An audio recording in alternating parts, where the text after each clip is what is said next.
विद्यार्थियों, आज जो हम आपका विषय लेंगे वो है definition and scope of psychology, यानी मनोविज्ञान की परिभाषा और उसका विषय क्षेत्र। देखिए, आज हम ये देखते हैं कि आज की हमारी सभ्यता वो जो है वो हमारी इस प्रयत्न की ही द्योतक है कि सृष्टि में प्रारंभ से ही मनुष्य ने स्वयं को जानने का प्रयास किया है और अत्यंत कठिनाइयों को पार करते हुए सभ्यता जो है हमारी वर्तमान रूप में पहुंच सकी है। हम देखते हैं कि प्रारंभ में मनुष्य जो है वो अपने व्यवहारों को समझने के लिए अपने कुछ पूर्व निश्चित विश्वासों पर निर्भर करता था, जिन्हें कि आज हम अंधविश्वास कहते हैं, क्योंकि मनुष्य जब तक अपने हंसने रोने सुख दुख का कारण वो स्वयं को ना समझते हुए वो किसी अज्ञात शक्ति को समझता था। पर इस विचारधारा से उसे शांति नहीं मिली। इस कारण वो दर्शन शास्त्र की ओर उन्मुख हुआ। पर दर्शन शास्त्र से भी उसकी संपूर्ण शंकाओं का समाधान नहीं हुआ, तो उसने फिर विज्ञान की कल्पना की गई। फलतः विज्ञान की अनेक शाखाएं जैसे फिजिकल, केमिकल, बायोलॉजिकल, इस तरह की कई शाखाएं बनी। इसी प्रकार हम देखते हैं कि सांस्कृतिक बातों को समझने के लिए राजनीति, अर्थशास्त्र, इतिहास आदि इन विषयों की कल्पना की गई। परंतु इन सब से भी जब मनुष्य स्वयं व अन्य मनुष्यों को समझने में अनभिज्ञ रहा और उनमें एक तरह से असमर्थ रहा, तो मनोविज्ञान यानी साइकोलॉजी की कल्पना जो है की गई। अब साइकोलॉजी जो है वो हम देखते हैं कि यूनानी भाषा का शब्द है, जो साइकी और लोगस ये दो शब्दों से मिलकर बना है। साइकी का मतलब है आत्मा और लोगस का मतलब है ज्ञान से। तो इस प्रकार इसका शाब्दिक अर्थ हुआ कि आत्मा का ज्ञान अथवा विज्ञान, यानी आत्मा का ज्ञान या विज्ञान जो है वो मनोविज्ञान है। बाद में कुछ लोगों ने इसमें से आत्मा शब्द हट गया, तो ग्रीक दार्शनिकों ने इसे मन का विज्ञान कहा, तो किसी ने इसे चेतना का विज्ञान भी कहा। इस प्रकार देखते हैं हम कि मनोविज्ञान को अलग अलग विद्वानों ने अलग अलग तरीके से परिभाषित किया, जिसमें हम देखते हैं कि ई वॉटसन ने कहा कि मनोविज्ञान व्यवहार का शुद्ध विज्ञान है। तो सी वुडवर्थ के अनुसार मनोविज्ञान वातावरण के संबंध में व्यक्ति की क्रियाओं का अध्ययन करने वाला विज्ञान है। तो इसी तरह से हिलगार्ड तथा एटकिंसन के अनुसार मनोविज्ञान की परिभाषा एक विज्ञान के रूप में दी जा सकती है जो मानव तथा दूसरे प्राणियों के व्यवहार का अध्ययन करता है। यानी हिलगार्ड और एटकिंसन ने थोड़ा इसका क्षेत्र को और विस्तृत रूप दे दिया। उन्होंने कहा कि ये सिर्फ मानव तक ही सीमित न होकर दूसरे प्राणियों के व्यवहार को का भी अध्ययन करता है। तो जेम्स रेवन ने कहा कि मनोविज्ञान वह शुद्ध विज्ञान है जो मानव तथा पशु के उस व्यवहार का अध्ययन करता है जो व्यवहार उस अंतर जगत के मनोभावों और विचारों की अभिव्यक्ति करता है, जिसे हम मानसिक जगत जो है कहते हैं। तो इस तरह से हम देखते हैं कि अलग अलग विद्वानों ने मनोविज्ञान को अलग अलग तरीके से समझा। अब हम देखते हैं कि मनोविज्ञान जो है वो प्योर साइंस और सोशल साइंस के बीच रहने वाला विषय है। यह दोनों पक्षों से अपने लिए सहायता लेता है। तो मनोविज्ञान वह विज्ञान है जो मनुष्य की योग्यताओं और प्रवृत्तियों के आधार पर उसके व्यवहार को समझने और नियंत्रित करने का प्रयत्न करता है। मनोविज्ञान मानव स्वभाव को समझने का विज्ञान है। मनोविज्ञान के अनुसार हम देखते हैं कि मनुष्य एक ऐसा चेतन प्राणी है जो विभिन्न बातों, घटनाओं व लोगों के प्रति अपनी अनोखी प्रतिक्रियाएं दिखलाता है। इन्हीं प्रतिक्रियाओं को समझने का उत्तरदायित्व जो है वो मनोविज्ञान पे है। अर्थात मानव स्वभाव से पूर्ण रूपेण परिचित होने पर ही मनोविज्ञान की विषय वस्तु को आसानी से समझा जा सकता है। मनुष्य जो है वो विभिन्न व्यक्तियों और उनके समूह के संपर्क में आता है, अतः विभिन्न स्थलों पर उसका व्यवहार हम देखते हैं कि अलग अलग होता है।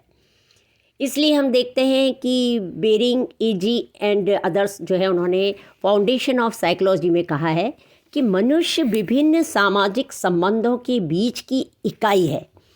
इन सामाजिक संबंधों का मनोविज्ञान यह बतलाता है कि मनुष्य अपने को केवल सामाजिक वातावरण में कैसे व्यवस्थित करता है।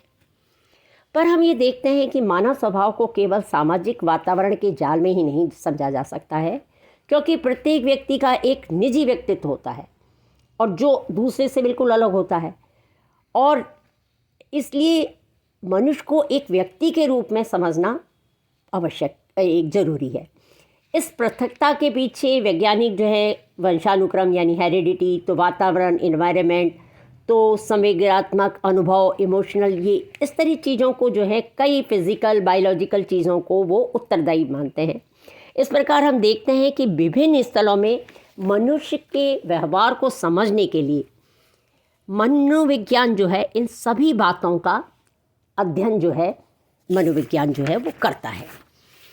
अलग अलग जगह में हम देखते हैं कि मनुष्य का व्यवहार जो है वो अलग होता है, और इस तरीके से देखा जाए कि मनुष्य जो है वो इन सब बातों का जो है अलग अलग जगह पे अध्ययन करता है।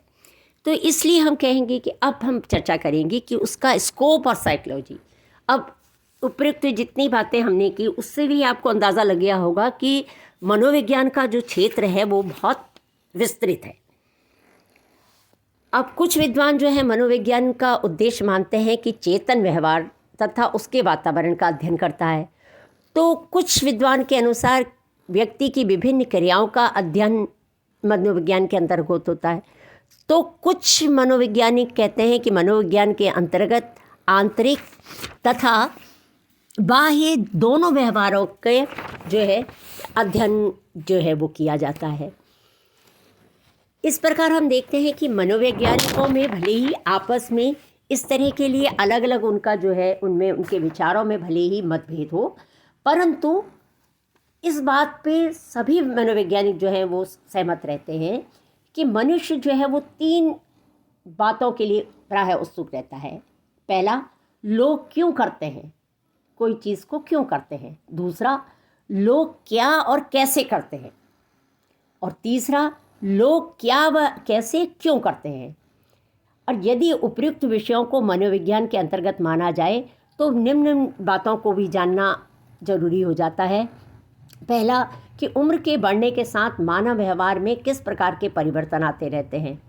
दूसरा, ये परिवर्तन अन्य साधारण व्यक्तियों से किस प्रकार भिन्न होते हैं। तीसरा, व्यवहार में व्यक्तिगत भिन्नता क्यों आती है। तो चौथा, व्यक्ति के कुटुंब जाति का इतिहास।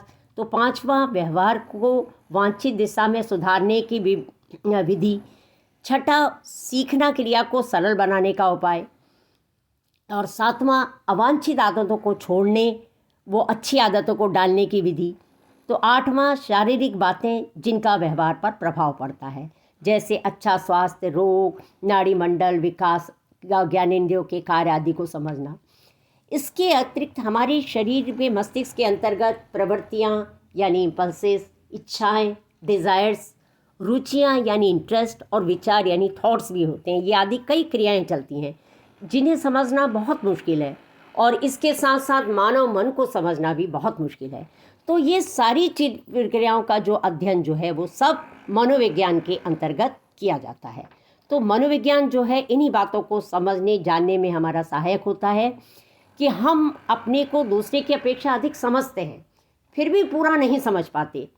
जैसे हम क्या सोचते हैं यह तो हमें ज्ञात रहता है कि हम क्या सोच रहे हैं, पर ये कैसे सोच रहे हैं यह अज्ञात है।